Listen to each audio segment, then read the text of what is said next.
What's up? Merry Christmas to everyone, guys.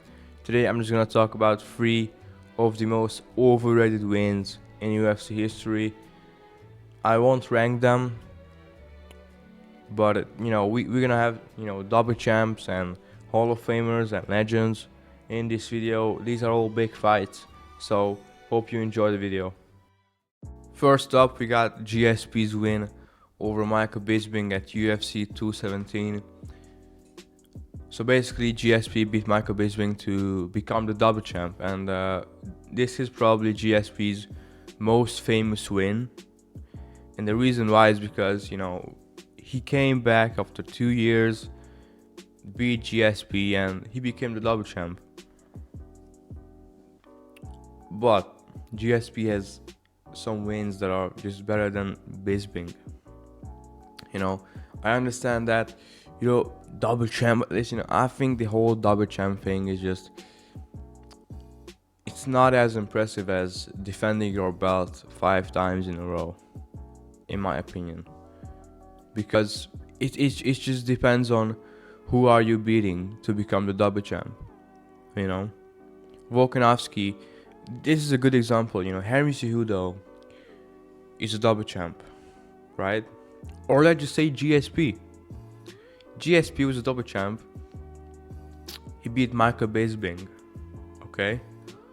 Volkanovski, he had to face Islam Makhachev, and it's like GSP is double champ, yeah, but Volk defended his belt like 5 times, and yeah, he couldn't be a double champ because Islam Makhachev was the guy that he had to beat, and not Michael Bisping.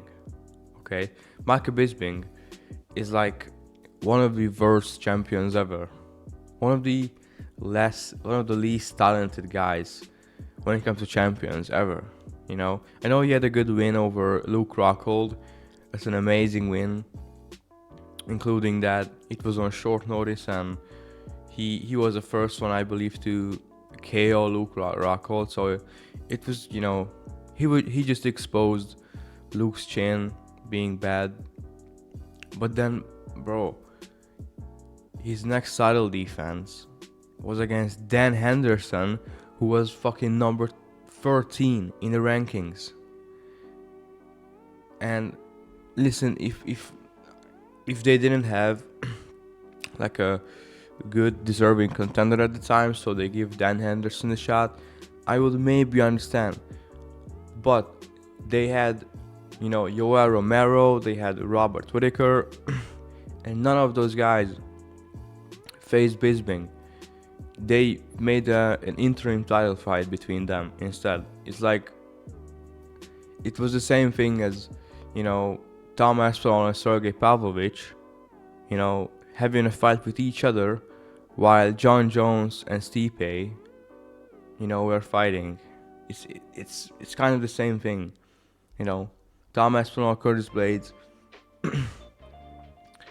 and you can make the argument that Bisping lost. So listen, overall, this I think shouldn't be GSP's most famous win, and it's not that good of a win, because it's Bisping, and GSP took him 3 rounds. GSP has beaten some guys like Prime Nick Diaz, Carlos Condit, Matt Hughes, even Jake Shields, who was on a big win streak at the time. He beat some very, very good guys. And then he beat Michael Bisping, who was 38. He was at the end of his career. After this, his next fight was against Kelvin Gastelum. He got KO'd and retired. So listen, yeah, it's a good win. I put it in when I made the GOAT list about GSP, I put this in GSP's best wins, because it's still like as I said, achieving the double champ status and coming back after a long layoff. But GSP, there was a reason why he wasn't coming back for welterweight when Tyron Woodley was there. He he had to choose between Woodley and Bisping, and guess what? Of course, he chose Bisping. I would choose Bisping too. I think everyone would. But overall, in my opinion, is that it's probably one of his better wins. Because even though GSP has beaten, as I named, a lot of guys, but he has some wins over guys like fucking Josh Koscheck. I think Michael Bisping is better than Josh Koscheck, at least. But you gotta move on to the second one, which is Henry Cejudo's win over TJ Dillashaw. Now, listen. This is not like a really overrated win, because I don't see a lot of people talk about this win as like a massive win. But I've heard some people say that like Henry Cejudo beat TJ Dillashaw. Like, listen, I think UFC would put this in like a Henry Cejudo promo and advertise it as like one of his best wins. But sorry guys, I just burped. But same thing, you have to look at the opponent of Henry Cejudo, who was TJ Dillashaw. And listen, TJ was a bantamweight, right? And bantamweight is at 135 pounds. But the UFC at the time wanted to get rid of the flyweight division, so they sent TJ to beat Henry so they can delete the whole flyweight division. But it didn't work out, because guess what? TJ at 135, he was already in a very good shape. He was shredded. But this time he had to cut 10 extra pounds, right? So it's like bro was like using tons of steroids to just maintain his training camp and to just fucking not die. I mean, I'm gonna show you some photos of the weigh-ins, and bro, look at TJ. I mean, he's like 1 hour away from dying. So, and guys, when you dehydrate yourself, you won't have any fluid in your brain. So basically, your whole durability goes away. And this is what happened to TJ. This was like a fight that took like 30 seconds. Henry Cejudo, first shot that landed on TJ got wobbled and put down, and that was the fight. Because, as I said, he had no chin. And basically, any of the top 10 flyweights would have probably, knocked him out. And that's just a fact. Like, what is TJ gonna do? TJ Dillashaw gets hit every time. He got, put down by Cody Garbrandt. He got touched up by Corey Sandhagen. Every of his fights are like he gets hit. And this time, bro, the guy, he was so fucking dehydrated. And this was after this fight, he got banned from the UFC, I believe, for like how many years? Like what year? Yeah, I think he got banned for a year for using some kind of steroids, EPO maybe, I don't know. So basically, Henry Cejudo, I think he has better wins than this. Again, Demetrius Johnson, even though you can argue that's a robbery. The UFC at the time, they didn't like DJ, so you already know that if it was close, they're gonna give it to Henry. But I think beating Marlon Moraes at the time when he was in his prime, it's so much better than beating this version of TJ. Even fucking Dominic Cruz, when he was on short notice and 35 years old, is better than this, because, bro, what else? Like, what can TJ do to win? He has to be perfect. He has to knock Henry out without getting hit. If he gets hit with one clean shot, it's over. Probably. Bro, he was so fucking. It's even worse than Alex Pereira at 185. It's worse than Charles Oliveira at 145. It's worse than Conor McGregor at 145. It's listen, in my opinion, this is probably the worst weight cut ever. Because TJ, he had to take some kind of, supplements that helped him, that gave him some extra blood cells or something like that, so he could train normally. But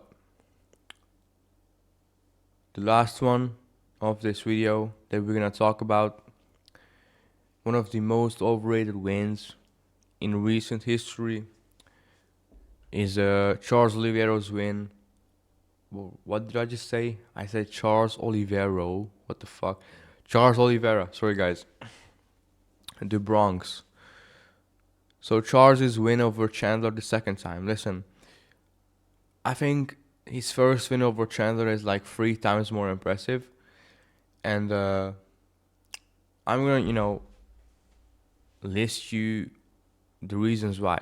The reasons why. First of all, Chandler is 38, but listen.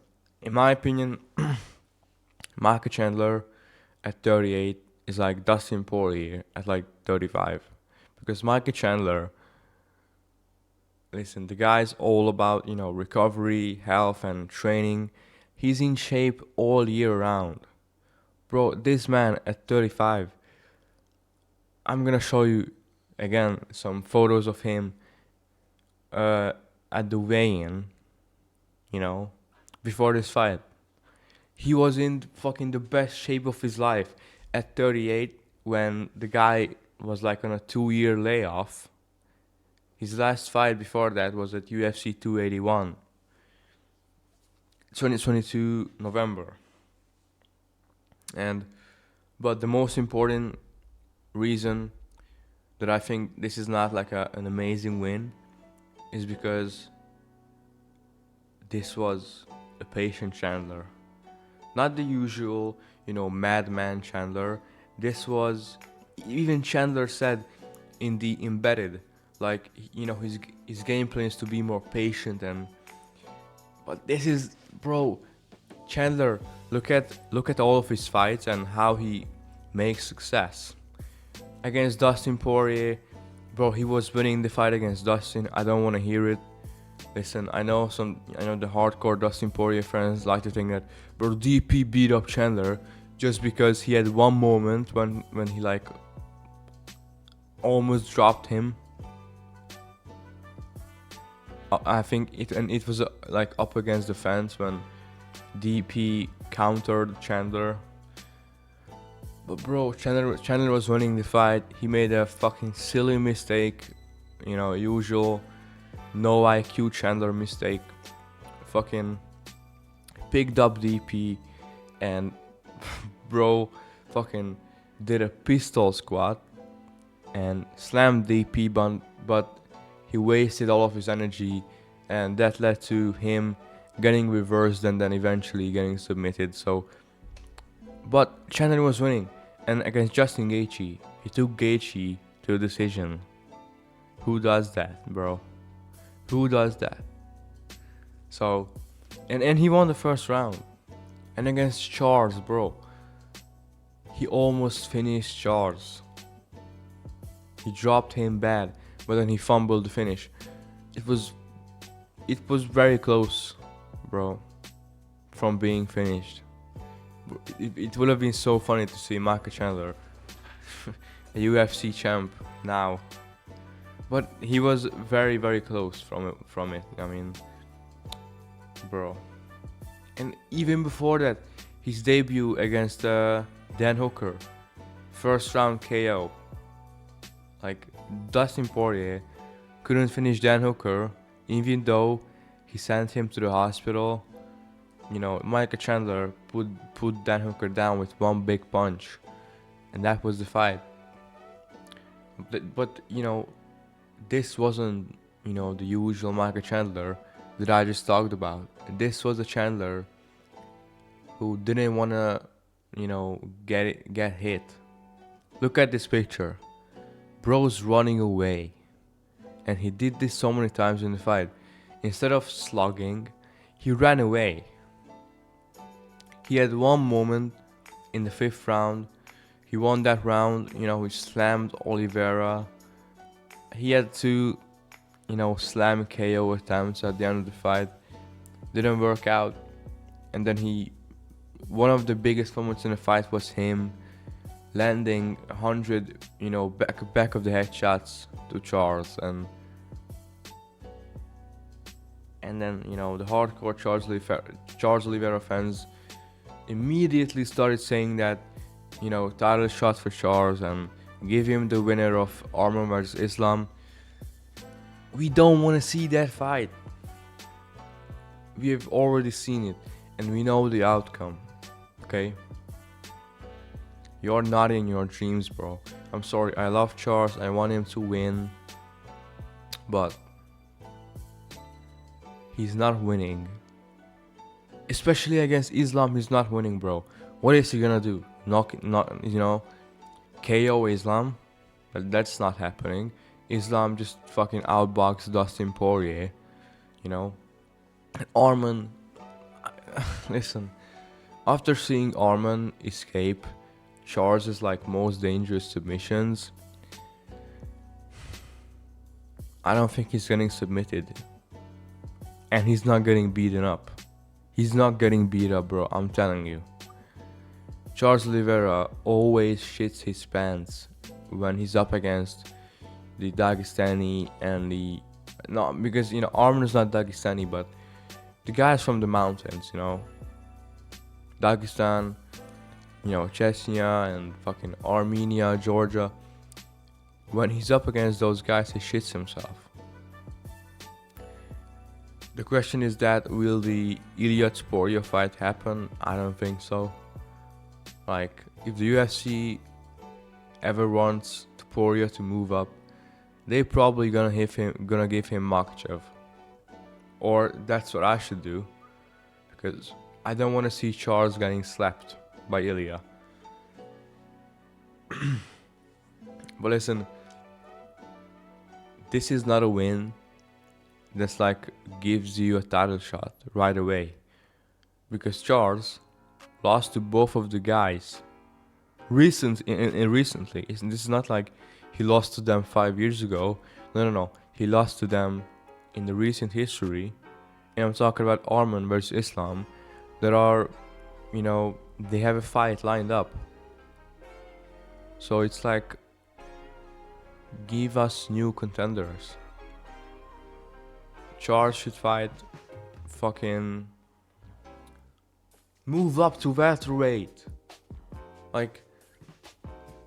Bro, Charles Oliveira, still he has a very, very bad weight cut, so move up to welterweight. You're already 35 years old, which is not that bad, but listen, Charles will have a better chin, and his jiu-jitsu is still insane, so he can probably submit a lot of the guys at welterweight. Move up, get some wins. You're not getting that belt back, especially from Islam or Arman. You can beat Michael Chandler, who's a patient Chandler, and is not shooting any takedowns on you. You can beat that guy, but you're not beating Islam Makhachev. Bro, Islam is the best fighter arguably ever.